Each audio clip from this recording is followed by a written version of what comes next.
Every tabletop gamer knows Monopoly is a poorly designed game, but just about everyone has a copy of Monopoly buried somewhere.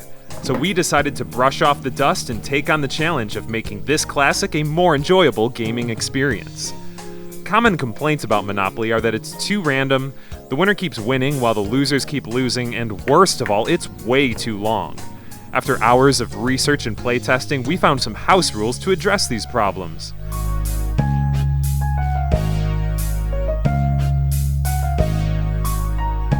At the start of the game, set the railroads, utilities, and one of each color property off to the side.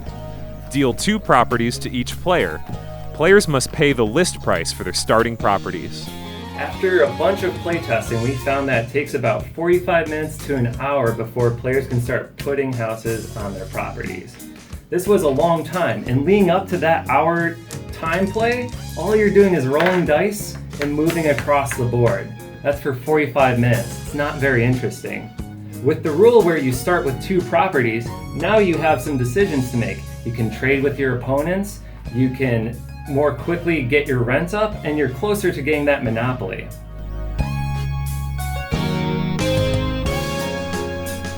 Remove the chance and community chess cards from the game. Any space that is not a property or go is treated as free parking. What else sucks about Monopoly? Random chance spots. Oh, great. I roll here. I'm sure it's something good. Nope, it's go to jail. That was fun. All right, let's see what Joe does. Joe, my buddy, rolls over here. Oh, he collected $150. Chance and community chess do not reward good gameplay. They're just completely random, and for that reason, we think with the free parking rule, you can take that all out of the game.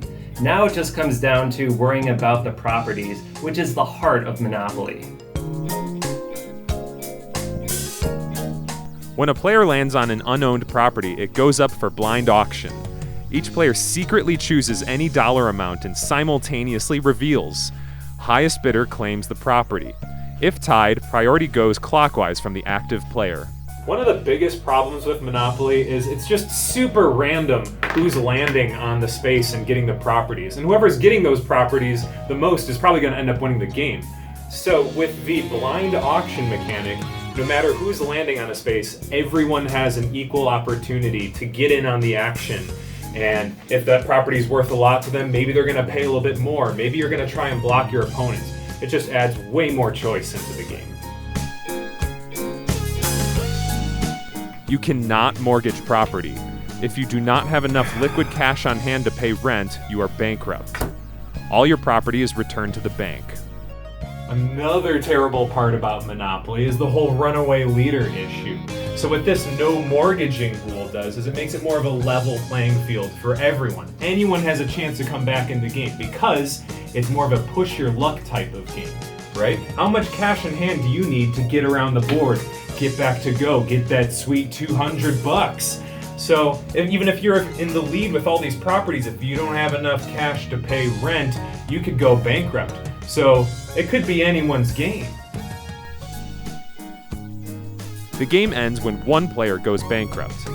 The player with the most money, plus property list value, plus house and hotel value wins. So is Monopoly great again?